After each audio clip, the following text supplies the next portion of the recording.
Thomas L. Friedman, in his book The World is Flat, asserts that through the use of new technology, specifically fiber optic cable and computer-mediated communication, that we have created a new global economy, and that the use of this technology has essentially flattened the playing field for new economies to emerge.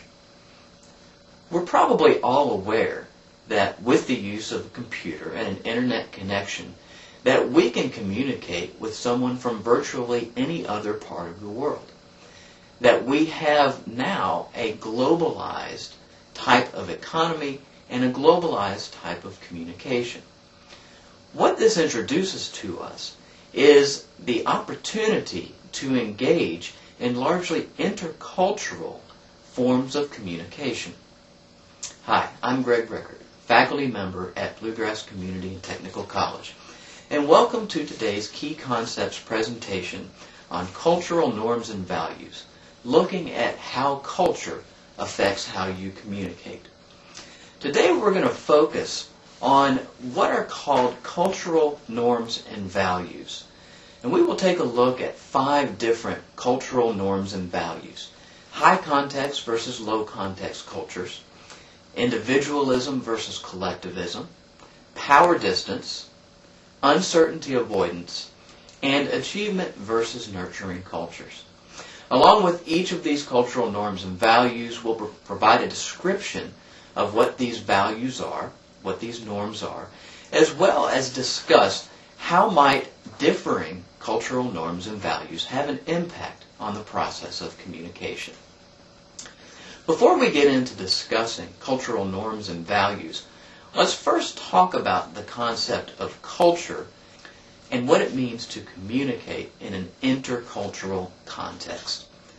As we discussed in looking at interpersonal communication, we really can't say that all communication is interpersonal, but really it exists on a continuum of interpersonal being at one end and impersonal being at the other end.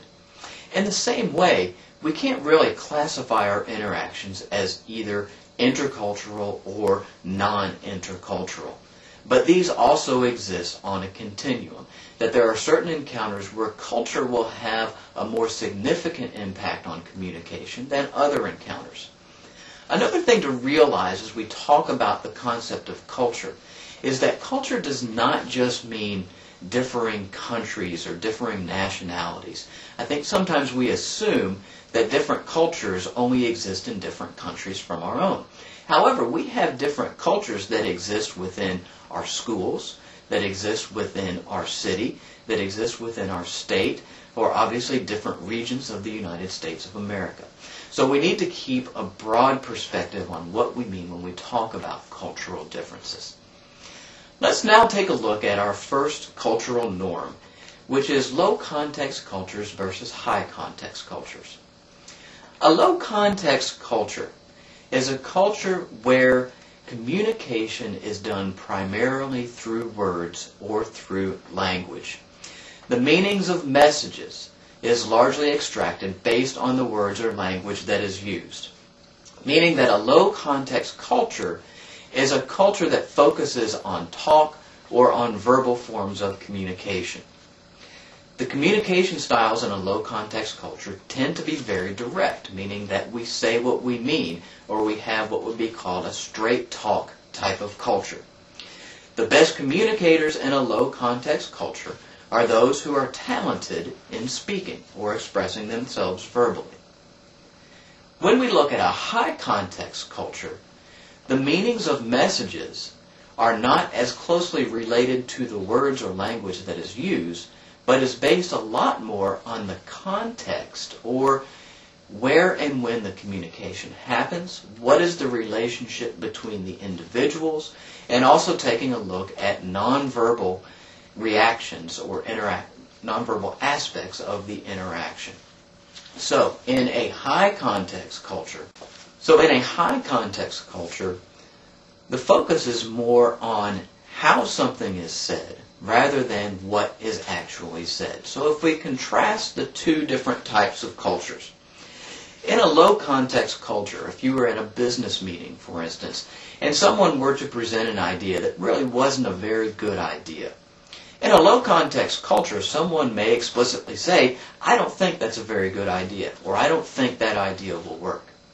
Whereas in a high context culture, an individual may not explicitly state, I don't like that idea, or I don't think that idea is very good, but may express their dissatisfaction with the idea through nonverbal communication, like a facial expression, or may make an indirect statement such as, perhaps we might want to pursue other ideas, but would not directly say that an idea was not good.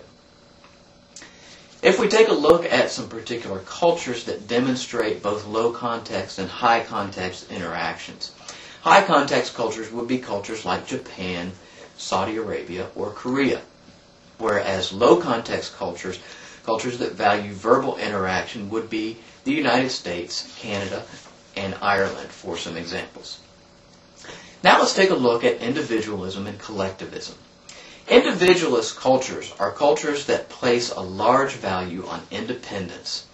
Individual accomplishment is celebrated within these cultures, and they tend to have an attitude of looking out for number one, or would have that attitude of what's in it for me. But the focus is largely on the individual, and individual accomplishment is what is celebrated.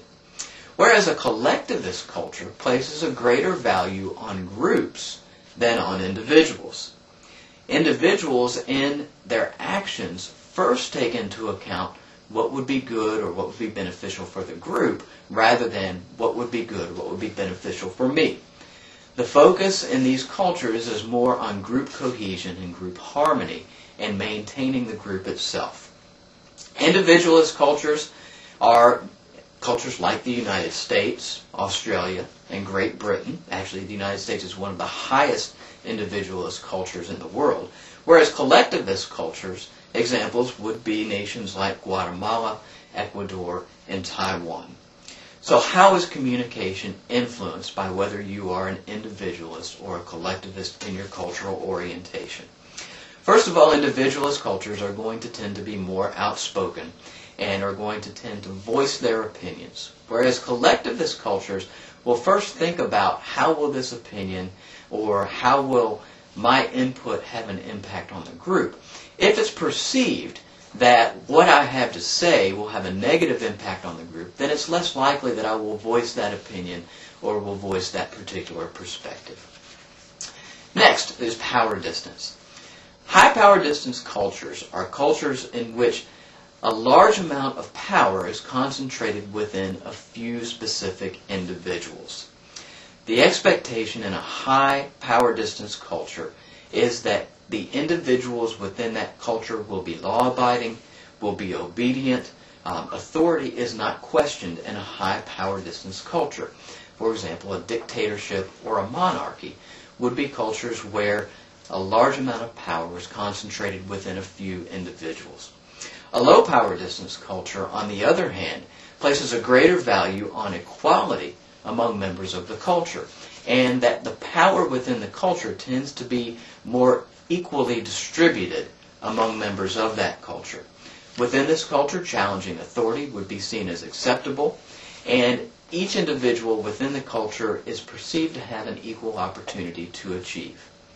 The United States is a low power distance culture because of our democratic form of government, supposedly government by the people. Germany and Austria would be other examples of low power distance cultures, while examples of high power distance cultures would be Korea, India, and Venezuela. Next is uncertainty avoidance. Uncertainty avoidance deals with how open is a particular culture to change. A high uncertainty avoidance culture is a culture that values maintaining the status quo or does not like to see radical change within the culture.